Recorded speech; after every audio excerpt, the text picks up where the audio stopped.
मानवीय लीला करुछंती महाप्रभु विश्वनियंता कालिया शांत एवं विश्वनियंता का पई प्रस्तुत होउछि विश्वर सर्वबृहत राखी श्रीमंदिर पाटोरा विषय सेवायत जे रहिछंती महाप्रभुंकर परंपरा अनुଯାयी से राखी को एवं प्रस्तुत करिवारे लागि पड़िछंती 15 दिन पूर्व ये प्रक्रिया आरंभ होइछि 15 किलोर बासुंगा पाट लागिछि। तेबे आम सहित पाटोरा विषय सेवायत मध्य रहिछंती तांको सहित सीधासळख आलोचना करिवा प्रकृत रे ये परंपरा कौन महाप्रभुंकर मानवीय लीला क्रम कौन एवं महाप्रभुंक पाखरे जो राखी लगी हुए से राखी लागिर स्वतंत्रता मध्य कौन आज्ञा अर्गस न्यूज को स्वागत करी एवं ये जो विश्वर सर्वबृहत राखी बोली आज पर्यंत मना जाई आसी याकू प्रस्तुत करुछंती आपण कौन यार विधि व्यवस्था स्वतंत्रता।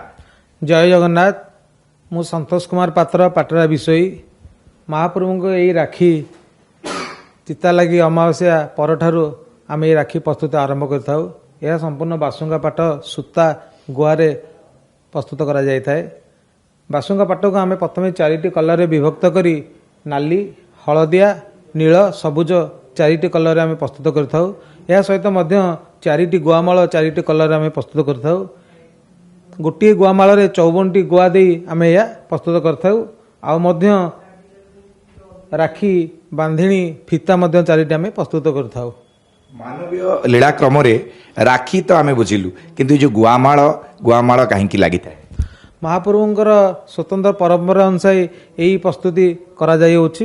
यही गुआमाल 54टी गुआमाल 4टी कलर जो होता है 2टी कलर हलदिया नाली जगन्नाथ महाप्रभु परिधान करथांती। नील सबुज बठागरे बलभद्र महाप्रभु यही 2टी गुआमाल परिधान करथांती 4टी राखी सहित। 4 राखीर कड़ महत्व कारण 2 भाई राखी पिंधिबे किंतु 4टी राखी आपण प्रस्तुत करछन। महाप्रभु हेले परिपूर्ण भूषणकारी सी महाप्रभु केबे हेले 2टी हस्तरे सी संपूर्ण परिपूर्ण भाव में 2टी हस्तरे 2टी राखी से परिधान करथांती। बलदेव मध्य 2टी राखी 2 हस्तरे परिधान करथांती। आगे जो बनेबा पई जेमती मु कहूली चिता लगी अमावास्या ठारू आरंभ हुए कौन सब आपण को मानिबा को पड़े जेमती कि जो आकु मानिबा बेले जो निष्ठार कथा आसे केमती मानंती केमती चली थाए प्रक्रिया।